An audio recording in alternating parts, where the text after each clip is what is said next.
এখন আমি গুঁড়া মাছটা রান্না করব। এখানে আলু পলে নিয়েছি, আগে আলু দেব,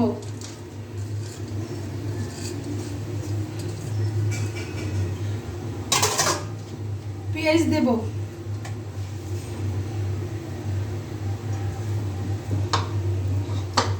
কাঁচামরিচ দেব,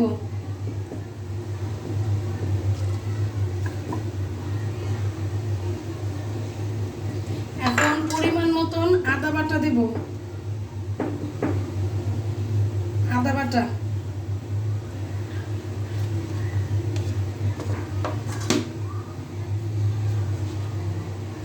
এখন আমি হলুদের গুঁড়ো, মরিচের গুঁড়ো সব দেব।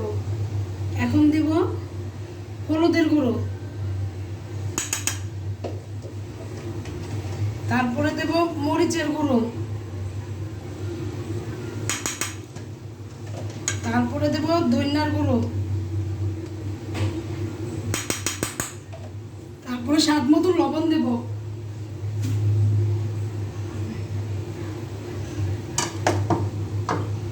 স্বাদ মতো লবণ। এখন তেল দিব,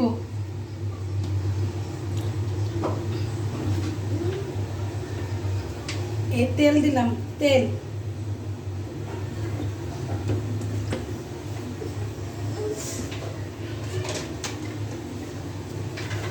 এখন এটা সুন্দর করে হাতে মাখাবো।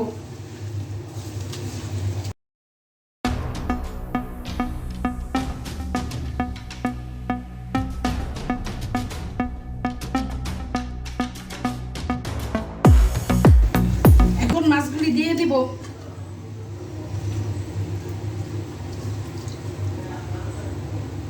সুন্দর করে মাছগুলি দিয়ে এখন মাখাবো।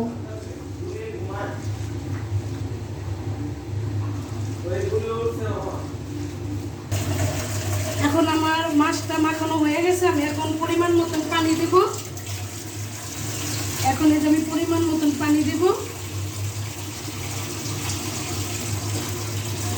পরিমাণ মতন পানি দিলাম। এখন আমি এটাকে চুলায় বসিয়ে দেব।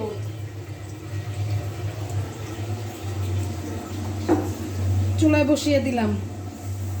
এখন দেখেন রান্নাটা কিরকম হয়, পরপর আপনারা শেয়ার করবেন। বন্ধুরা, আমার চচ্চড়িটা এখন হয়ে গেছে, এখন আমি নামিয়ে ফেলবো। আপনারা কমেন্টে জানাবেন যে কেমন হয়েছে।